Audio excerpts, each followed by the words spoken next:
아이들이 엄지를 빨고 있는 걸 보면 걱정이 된다. 건강 문제가 생길 수 있으며 치아에 도 좋지 않으니 부모가 걱정하는 것은 어찌 보면 당연한 일이다. 임신 중에 초음파를 때 아기가 엄지손가락을 빨고 있는 모습을 본 적이 있는가? 엄마 뱃속에 있을 때 그렇게 하는 것은 지극히 일반적이다. 주변 세계를 탐구하는 방식일 뿐이다. 아이가 손가락을 빤다고 너무 걱정만 하기 전에 아이들이 왜 그러는지부터 이해해보자. 엄지손가락 또는 젖꼭지? 아이들은 원래 뭔가를 빠는 본능을 갖고 있다. 살기 위해서 필요한 행위로 빠는 행위를 통해 먹을 것을 먹고 차분해지기도 한다. 엄마 젖을 먹는 아기는 엄마 젖꼭지를 빨기 때문에 손가락이나 젖꼭지가 필요하지 않다. 하지만 아기가 2개월에서 6개월 사이일 때는 손가락을 빨아도 괜찮다. 성장 단계의 일부로 자신을 진정하는 방법일 뿐이다. 많은 부모가 손가락을 빠는 것보다 젖꼭지를 물리는 것이 버릇을 고치기 쉽다고 생각한다. 하지만 엄지손가락이나 젖꼭지나 마찬가지다. 아이가 2살이 되었는데도 뭔가 빨고 있다면 다음 같은 문제가 나타날 수 있다. 치아가 비뚤어지거나 입모양 변형 발음 문제 정서적인 문제 엄지를 빨지 않게 하려면 아기가 2살이 됐을 때는 손가락을 빨지 못하게 해야 한다. 2살 이하일 때는 사실 크게 걱정할 필요가 없다. 3살에서 4살이 되었는데도 계속 엄지를 빨고 있으면 아이를 잘 관찰해보자. 왜 손가락을 빠는지 이유를 알아야만 버릇을 고치기 쉽고 치아를 보호할 수 있다.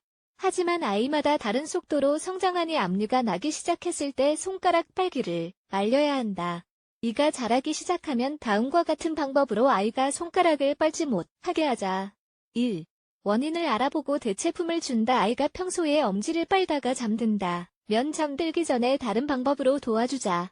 아이 옆에서 이야기를 들려주거나 인형을 주자. 불안하거나 화가 났을 때 손가락을 빠는 아이는 안아주고 이야기하며 편안하게 해주자. 지루할 때 손가락을 빠는 아이에게는 창조성을 자극하고 정신을 분산할 수 있는 것을 준다. 게임을 하게 하거나 뭔가를 만들게 하기 또는 산책을 할 수 있다. 아이가 손가락을 빨 때 진짜 원하는 것이 무엇인지 알아보자. 2. 문제가 되는 결과를 설명. 그냥 어떤 조처를 하거나 병원에 가는 사람도 있을 듯하다. 손가락을 왜 빨지 말아야 하는지를 아이에게 설명해주자. 이야기해주면 아이가 좋지 않은 행동이라는 것을 이해하고 그만둘 수도 있다. 치아가 틀어지거나 이제 갓난 아기가 아니니 손가락을 빨지 말아야 한다고 설명해주자. 다른 사람들 앞에서는 이런 이야기를 하지 말자. 그리고 아이가 손가락을 빤다고 해서 소리를 지르거나 혼내서도 안 된다. 그러면 혼자 있을 때만 손가락을 빨지도 모른다. 아이가 손가락을 빨면 좋게 타이르고 왜 손가락을 빠는지 그 이유를 생각해봐야 한다. 3. 엄지를 감싸기. 아이가 손가락을 빨지 못하게 뭔가 조처를 할 수도 있다. 손가락을 계속 빨아서 굳은 살이 생겼을 때는 밴드 같은 것을 붙여주고 굳은 살을 치료하기 위해서라고 설명해주자. 밴드는 안전하게 붙여야 하지만 너무 꽉 붙이면 아이가 떼려고 할 것이다. 매일 2번씩 바꿔주어야 하며 2주간 붙여둔다. 밴드를 붙이고 손가락을 빨면 밴드의 맛과 질감이 느껴질 것이다. 어떤 부모들은 일부러 밴드에 식초나 레몬 같은 것을 발라놓기도 한다. 2주간 아이가 손가락을 빨지 않는 동안 그 원인을 파악하고 욕구를 달래준다면 이 습관을 완전히 고칠 수 있다. 4. 전문가의 도움받기 위해서 설명한 비법들을 따라했는데 효과가 없다면 전문가의 도움을 받는다.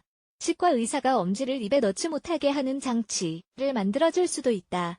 하지만 그래도 손가락을 빠는 습관이 없어지지 않으면 아동 심리학자의 도움을 받도록 한다.